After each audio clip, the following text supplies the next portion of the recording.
Olá, galera! Sejam todos bem-vindos ao Projeto Enem Eu Não Erro Mais. Na aula de hoje, nós vamos revisar semelhança de triângulos e teorema de Pitágoras.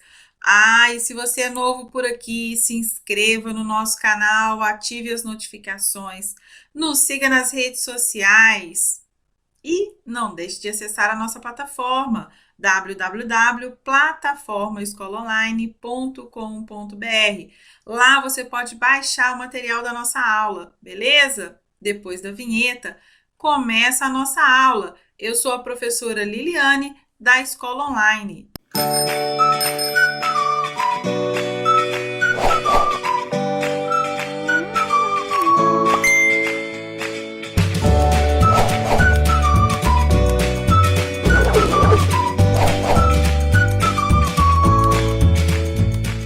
Quando, minha gente, dois triângulos são semelhantes, lembra disso?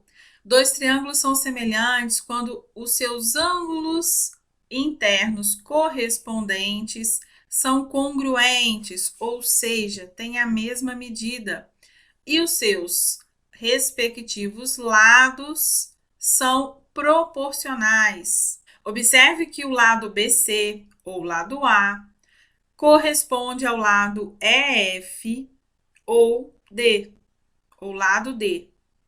Como que você vai saber isso? Observe um ângulo, olha aqui. O lado BC, ou o lado que ele chamou aqui de A, quem está aqui pertinho dele, qual que é o ângulo? É o ângulo B, que corresponde ao ângulo E. E é o ângulo C, que corresponde ao ângulo F. Beleza? Se você observar o lado B, olha aqui, ele está do lado do ângulo A, que corresponde ao ângulo D, e está do lado do ângulo C, que corresponde ao ângulo F. Por isso que AC, ou lado B, corresponde ao lado DF, ou lado E. Beleza? O mesmo vale para o lado C e o lado F. Ok? Olha o exemplo que eu coloquei, só que com um dado numérico, tá? Para você entender melhor. Observe que a medida do ângulo A, 56,31, é o mesmo que a medida do ângulo D. O ângulo B tem a mesma medida do ângulo E. E o ângulo C tem a mesma medida do ângulo F. Todos os ângulos são iguais. Será que todos os lados também são proporcionais? Vamos verificar? Esse lado AB aqui corresponde a qual lado desse triângulo aqui? Seria o DF? Seria o EF? Ou é o DE? Vamos lá. Olha aqui para o lado AB. Eu tenho um ângulo de 56 e um ângulo de 90. Ângulo de 56 e ângulo de 90. Então, o lado que corresponde a esse, AB, é o DE, que vale 4. Então, eu posso dizer que 2 está para 4.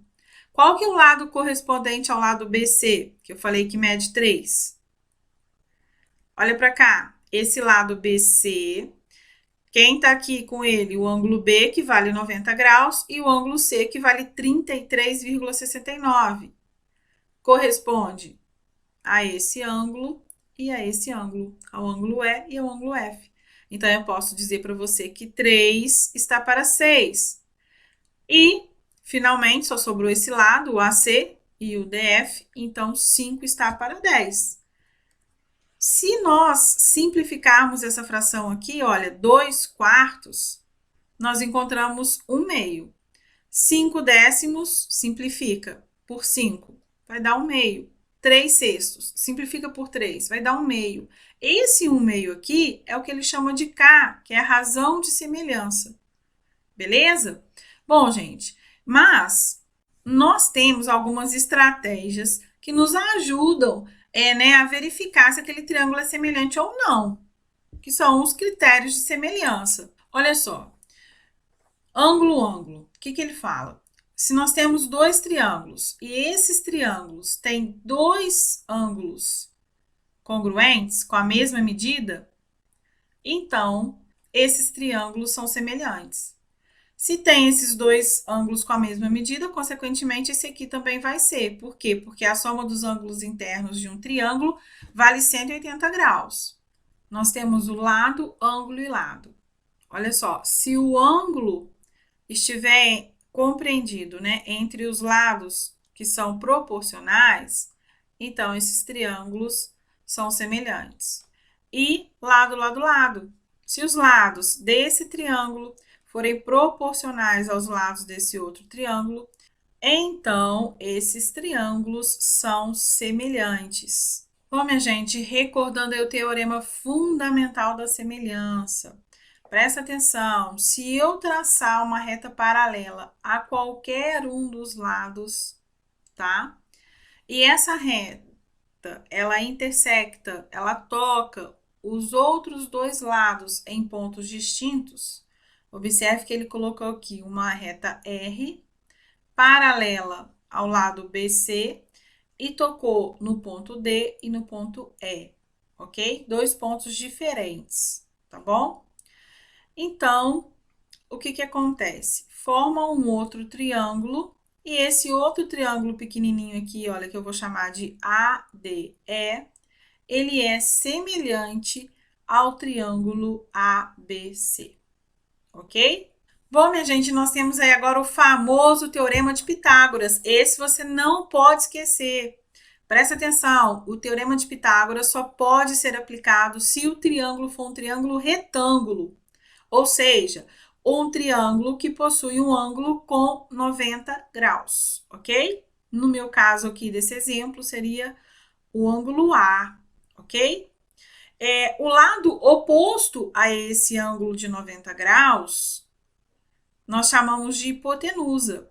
Os outros dois lados, né, que formam o ângulo de 90 graus, nós chamamos de catetos, ok? E o que o Teorema de Pitágoras fala? Ele fala que se você pegar a medida da hipotenusa, elevar ao quadrado, isso vai ser igual à soma dos quadrados dos catetos, ok? Então, por exemplo, se a hipotenusa vale 5, esse cateto aqui vale 3. Como que eu faço para encontrar o outro cateto? Eu vou ter que substituir. Eu vou ter que escrever que 5 ao quadrado é igual a 3 ao quadrado mais c ao quadrado, ok? E aí eu vou encontrar o valor do c. Beleza? Então, não pode esquecer o Teorema de Pitágoras. O quadrado da hipotenusa é igual à soma dos quadrados dos catetos, ok? Bom, minha gente, vamos lá à questão 1. A questão 1, ela fala o seguinte: a bocha é um esporte jogado em canchas, que são terrenos planos e nivelados, limitados por tablados perimétricos de madeira. O objetivo desse esporte é lançar bochas, que são bolas feitas de um material sintético, de maneira a situá-las o mais perto possível do bolim, que é uma bola menor, feita preferencialmente de aço, previamente lançada. A figura 1 ilustra uma bocha e um bolim que foram jogados em uma cancha. Então, o bolim, né, seria essa esfera menor, né? E a bocha, né, é a esfera maior, ok? E ele falou o seguinte: suponha que um jogador tenha lançado uma bocha de raio 5 centímetros. Então, a bola maior vai ter raio 5, que tenha ficado encostada no bolim de raio 2, conforme ilustra a figura 2. Considere o ponto C como centro da bocha, tá aqui. E o ponto O como centro do bolim, beleza, ele tá aqui. Sabe-se que A e B são pontos em que a bocha e o bolim, respectivamente, tocam o chão da cancha e que a distância entre A e B é igual a D.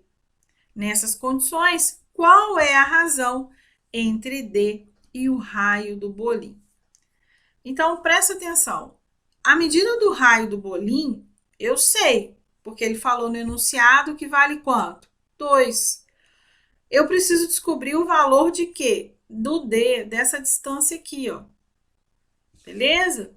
Bom, então eu preciso descobrir o valor do D para mim poder encontrar essa razão, tá? Bom, para quem não lembra, né, razão é uma divisão, tá, minha gente? Então, eu quero o valor do D sobre o R. o R vale 2 e o D é o que a gente está procurando. Bom, minha gente, observe aqui no desenho. Eu coloquei aqui o raio da bocha e o raio do bolinho. O raio da bocha vale 5, o raio do bolinho vale 2. Se nós traçarmos uma paralela, né, a esse segmento aqui AB, que é exatamente a medida do valor do D que eu estou procurando, olha só, eu peguei esse segmento AB, olha, subi com ele para cá. Qual foi a distância que eu andei até aqui, onde está destacado de verde?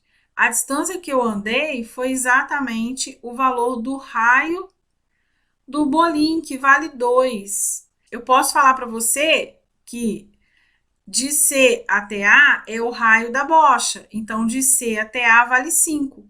Se eu andei, subi com esse segmento aqui 2, então esse outro pedacinho ali vai ser 5 menos 2, que vai dar 3. Olha aqui, gente, tranquila essa questão. Tenho aqui o quê? Um triângulo retângulo, então é só aplicar o teorema de Pitágoras. A hipotenusa vai valer 7 e um dos catetos vale D e o outro cateto vale 3. Vamos lá, teorema de Pitágoras. O quadrado da hipotenusa, quanto que mede a hipotenusa? 7. É igual à soma dos quadrados dos catetos. Um cateto vale 3 e o outro cateto vale D. Resolve isso aqui. 7 vezes 7, 49. 3 vezes 3, 9. 49 igual a 9 mais D ao quadrado. Passo 9 para o outro lado. 49 menos 9 é 40. Então, eu cheguei à conclusão que D é igual a raiz quadrada de 40. Fatora aí o 40. 40 dá para dividir por 2, é 20. 20 dividido por 2, 10. 10 dividido por 2, 5. 5 dividido por 5, 1. Eu posso escrever o 40 da seguinte forma. Eu vou pegar 2 elevado a 2. Por que que eu coloquei aqui o expoente 2 e não coloquei 2 elevado a 3? Porque é raiz quadrada. Então, eu posso deixar com o expoente 2, porque é só simplificar. Então, eu posso escrever que o 40 é o mesmo que 2 ao quadrado, vezes 2 vezes 5. Quando nós tiramos a raiz, olha aqui, ó, esse expoente simplifica com o radical. Então, esse 2 aqui, olha, simplifiquei, veio para o lado de fora. Esse aqui não dá para simplificar e nem o 5 dá para simplificar. Então, ele permanece dentro do radical. 2 vezes 5 é 10. Então, a diagonal seria 2 raiz de 10. Aí, minha gente, eu encontrei o valor do D. Mas o que que eu estou procurando? O que que o enunciado pediu? A razão entre essa distância e a medida do raio do bolinho. Então, eu vou ter que pegar o D e dividir por 2. 2 raiz de 10 dividido por 2 é raiz de 10. Então, a resposta correta é a letra E, beleza?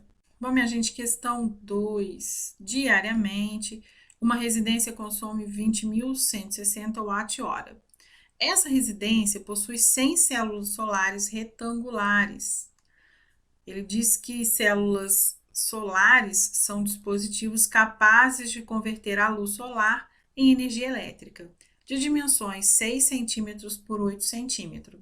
Cada uma das tais células produz ao longo do dia 24 Wh por centímetro de diagonal. O proprietário dessa residência quer produzir por dia exatamente a mesma quantidade de energia que sua casa consome. Qual deve ser a ação desse proprietário para que ele atinja o seu objetivo? Então, primeira coisa, eu preciso descobrir o tamanho da diagonal de cada placa dessa. Por quê? Porque ele fala que cada plaquinha produz 24 Wh por centímetro da diagonal. Então, se essa diagonal tem 1 centímetro, a plaquinha vai produzir 24 Wh. Se essa diagonal possui 2 centímetros, então a plaquinha vai produzir o dobro, que seria 48 Wh. Entende? Então, vamos lá. Eu tenho um retângulo, ok?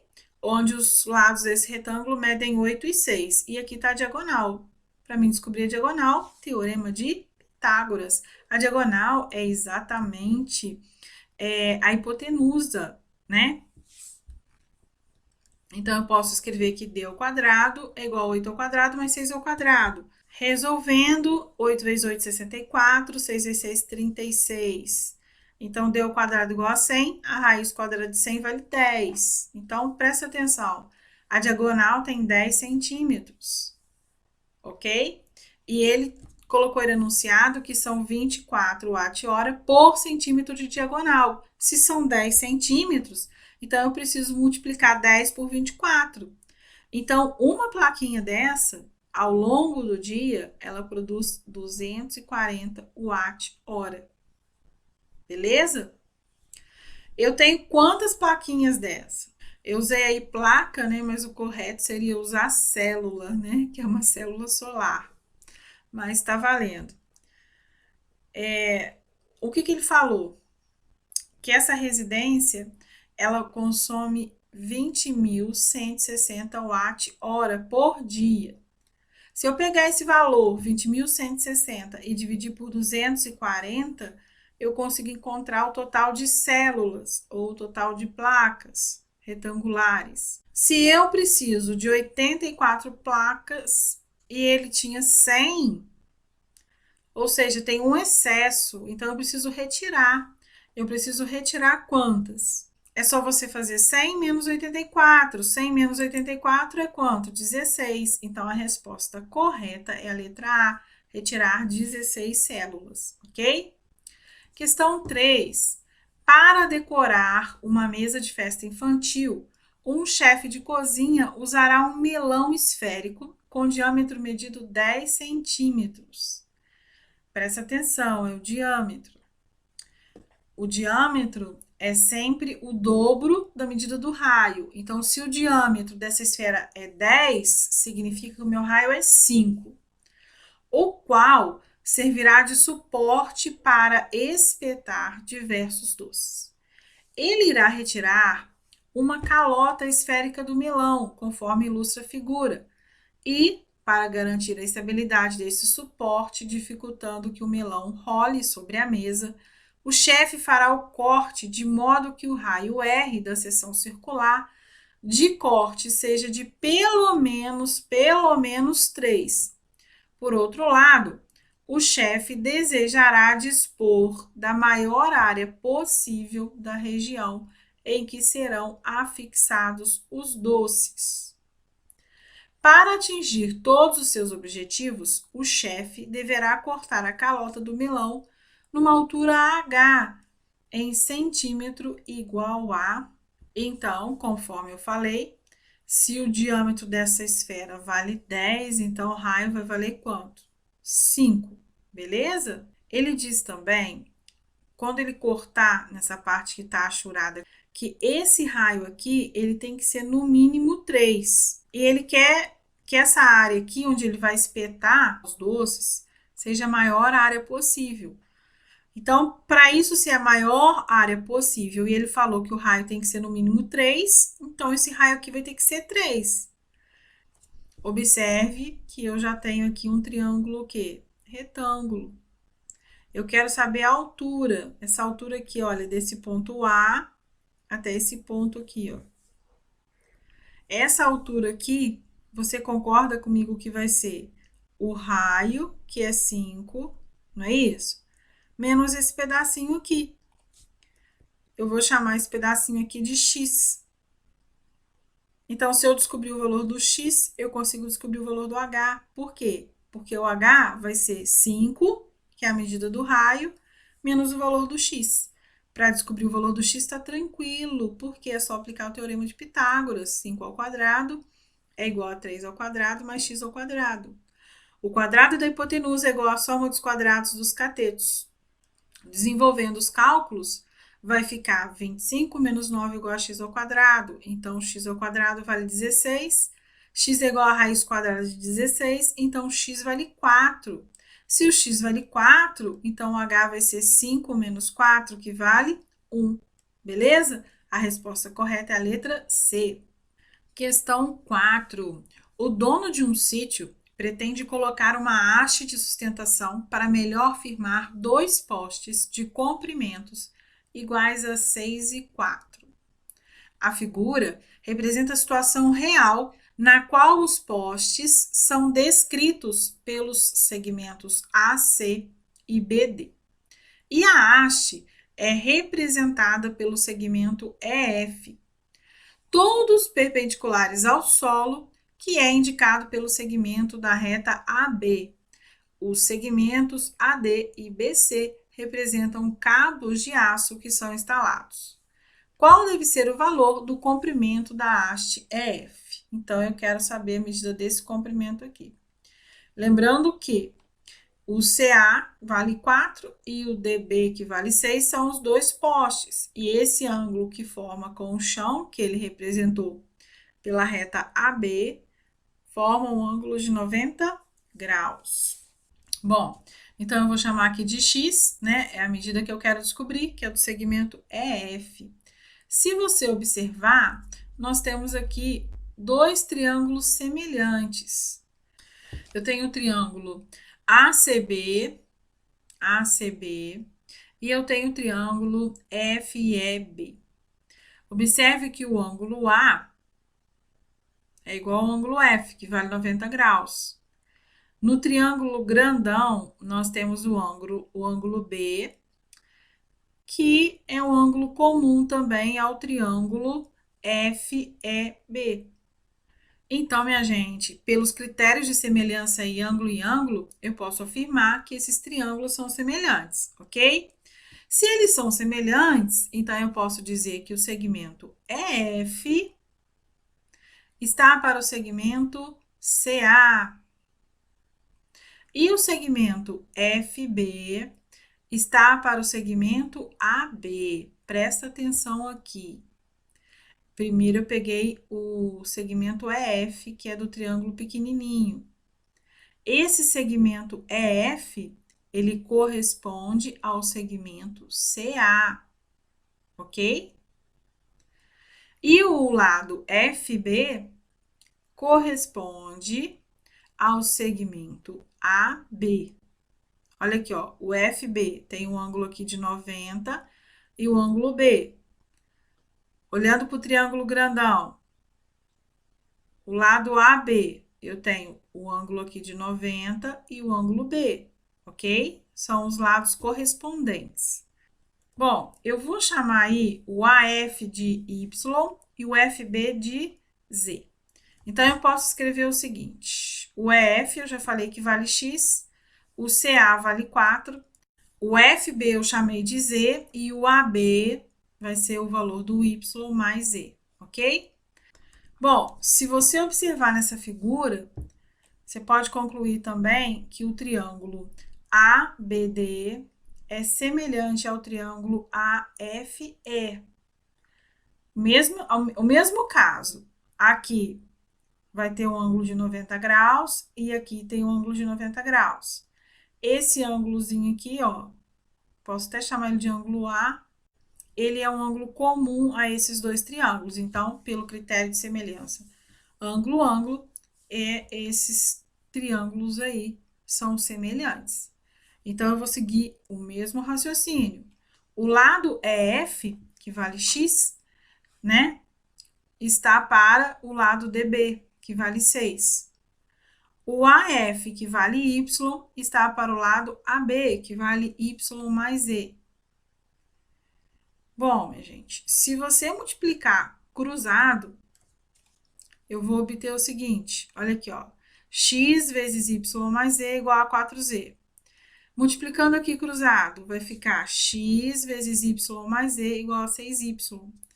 Observe que o primeiro membro da primeira equação, x vezes y mais z, é igual ao primeiro membro da segunda equação, que é x vezes y mais z. Então, eu posso dizer que 4z é igual a 6y. Então, eu posso escrever que z é igual a 6y sobre 4. Simplificando 6 quartos, dividir isso daí por 2, vai ficar 3 meios de y. Então, eu posso substituir esse valor do z em qualquer uma das equações, ou dessa ou dessa. Substituindo, vai ficar assim, olha, peguei a primeira. Então, vai ficar assim, x vezes y mais, onde tinha z, eu substituí por 3y sobre 2. É igual a 4 vezes z. Beleza? Eu posso tirar o MMC aqui, ó, essa parte que está entre parênteses, eu posso tirar o MMC. O MMC aqui vai ser 2, né? Entre 2 e 1 é o próprio 2. Então, vai ficar 2y mais 3y. Então, vai ficar x vezes 5y é igual a 6y. Por que 6? Olha aqui, 4 dividido por 2 é 2. 2 vezes 3 é 6. Beleza? Esse y vai simplificar com esse. Concorda comigo? Passa esse y para cá dividindo. Y dividido por y é 1. Então, eu posso escrever que o x é igual a 12 dividido por 5. Por que 12? Passa o 2 multiplicando. 2 vezes 6, 12. Esse 5 que está multiplicando passa o quê? Dividindo. 12 dividido por 5 é 2,4 metros. Então, a resposta correta é a letra C, ok?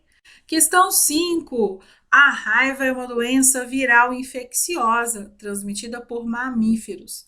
A campanha nacional de vacinação antirrábica tem o objetivo de controlar a circulação do vírus da raiva canina e felina, prevenindo a raiva humana.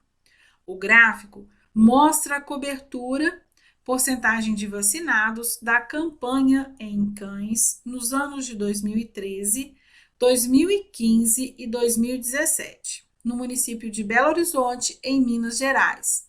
Os valores das coberturas dos anos de 2014 e 2016 não estão informados no gráfico e deseja-se estimá-los. Para tal, levou-se em consideração que a variação da cobertura de vacinação da campanha antirrábica nos períodos de 2013 a 2015 e de 2015 a 2017 deu-se de forma linear. Qual teria sido a cobertura dessa campanha no ano de 2014? Bom, minha gente, uma das formas de resolver essa questão é através de semelhança de triângulos. Observe aqui a figura, olha, eu já até coloquei aqui uma linha pontilhada, né, de amarelo e outra linha pontilhada aqui de azul. Essa daqui é paralela a essa linha e essa azulzinha aqui é perpendicular a essa linha aqui, ok? Bom, presta atenção. Ele está pedindo o quê? Ele quer saber qual teria sido a cobertura dessa campanha no ano de 2014. Então, 2014 está aqui. Eu quero saber qual seria, né, essa porcentagem aqui, ok? Bom, você concorda comigo que esse pedacinho aqui, olha, onde eu estou colocando aqui de vermelho, destaquei de vermelho, seria o topo aqui, que é 67%, menos, olha aqui, ó, essa altura aqui seria 59%. 67 menos 59 vai dar 8, beleza? Então, essa altura aqui vai valer 8, que está destacado aí de vermelho. Bom, se a gente for lá em 2014, olha aí, você concorda comigo que esse pedaço que eu destaquei aqui de azul, olha, seria 59 mais x. Se eu descobrir essa, eu posso chamar isso aqui de altura, né? Eu vou descobrir o valor aqui desse ponto. Olha para cá, minha gente. Eu tenho esse triângulo grandão e tenho esse triângulo pequenininho. Aqui é um ângulo de 90 graus. Aqui também é um ângulo de 90 graus. E esse ângulo aqui, ele é um ângulo comum aos dois triângulos. Então, né, pelo critério ângulo e ângulo, esses triângulos são o quê? Semelhantes. Então, olha só, esse lado x aqui está correspondendo a esse lado aqui que eu destaquei de vermelho. Então, eu posso dizer que x está para 8, assim como esse lado aqui, olha, ele vale 1. Por que ele vale 1? Porque de 2014 para 2015 é 1. E esse grandão aqui, ele vai valer 2. Por quê? De 2013 para 2015 é 2. Então, eu posso dizer que 1 está para 2, assim como x está para 8. Multiplicando cruzado, eu vou encontrar que 2x é igual a 8, então x é igual a 4, porque 8 dividido por 2 é 4. Isso significa que esse valor aqui vai ser o 59% mais o quê? Mais 4. 59 mais 4 é quanto? É 63. Então, a resposta correta é a letra B, ok? Tem outras formas de resolver essa questão, mas como nós estamos revisando aí semelhança, eu resolvi ela utilizando esse recurso, beleza? Questão 6. A inclinação de uma rampa é calculada da seguinte maneira: para cada metro medido na horizontal, mede-se x centímetros na vertical. Disse, nesse caso, que a rampa tem inclinação de x%, como no exemplo da figura. A figura apresenta um projeto de uma rampa de acesso a uma garagem residencial, cuja base, situada 2 metros abaixo do nível da rua, tem 8 metros de comprimento. Então, né, aqui ele mostra, olha a rampa, né, essa distância aqui tem 8 metros, e ele fala que o ideal, né, seria a cada 1 metro, sobe quantos centímetros? 20 centímetros, beleza? Continuando, depois de projetada a rampa, o responsável pela obra foi informado de que as normas técnicas do município onde ela está localizada exigem que a inclinação máxima de uma rampa de acesso a uma garagem residencial seja 20%. Se a rampa projetada tiver inclinação superior a 20%, o nível da garagem deverá ser alterado para diminuir o percentual de inclinação, mantendo o comprimento da base da rampa. Para atender às normas técnicas do município, o nível da garagem deverá ser. Então, eu vou ter que encontrar a altura correta. Observe que eu tenho aqui, né? O ideal é isso aqui, ó, a inclinação tem que ser no máximo 20%. Então, a cada 1 metro de base, sobe 20 centímetros. Beleza? Esse triângulo aqui, ele é semelhante a esse triângulo aqui. Então, minha gente, eu posso dizer o seguinte: 1 está para 8, assim como 20 está para H. Multiplicando o cruzado, eu vou obter 1 vezes H igual a 8 vezes 20. Fazendo os cálculos aí, 8 vezes 20 é 160 centímetros. Ou seja, 1,6 metros. 1 metro, minha gente, tem 100 centímetros. Então, quando eu quero transformar de centímetro para metro, basta dividir por 100. 160 dividido por 100, 1,6. Beleza? Presta atenção aqui agora. Né? Aqui ele tinha construído, tinha quantos metros de altura? 2. Mas a altura ideal é o quê? 1,6. Então, se eu faço 2 menos 1,6, é 0,4.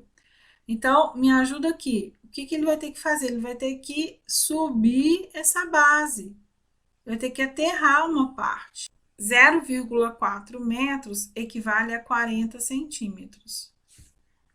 Então, ele vai ter que subir, elevar essa base aí em 40 centímetros. Beleza?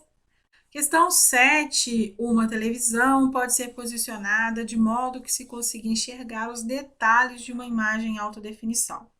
Considere que a distância ideal com conforto visual para se assistir à televisão de 32 polegadas é de 1,8 metro. Suponha que haja uma relação de proporcionalidade direta entre o tamanho da tela e a distância ideal. Considere que um espectador dispõe de uma televisão de 60 polegadas e que ele deseja se posicionar em frente a ela com conforto visual. A distância da televisão em metro em que o espectador deve se posicionar para que tenha conforto visual é mais próxima de... Bom, minha gente, então nós temos essa situação aqui. Nós temos uma TV de 32 polegadas e a distância que o espectador deve ficar da TV para que ele possa ter um conforto visual. E ele quer saber o seguinte: se tem uma televisão de 60 polegadas, então qual vai ser essa distância que o espectador tem que ficar dessa TV? Bom, minha gente, ele falou que tem uma relação de proporcionalidade, tá? Direta com o tamanho da tela e a distância ideal. Então, eu posso dizer que 32 está para 60, assim como 1,8 está para x. Multiplique isso cruzado. Vai ficar 32x igual a 60 vezes 1,8. 60 vezes 1,8 dá 108. 108 dividido por 32 dá 3,37. Aproximadamente. Ok? Então, a resposta correta é a letra D. Bom, pessoal, nós ficamos por aqui. Eu espero que você tenha entendido. Se você gostou da videoaula, deixe aí o seu like, nos siga nas redes sociais. Se você ainda não está inscrito no nosso canal, se inscreva. Conhece alguém que vai fazer o Enem? Né? Compartilhe a nossa videoaula, compartilhe o nosso canal, acesse a nossa plataforma, baixe lá o seu material e estude com a gente, beleza? Eu te aguardo na próxima aula. Um grande abraço!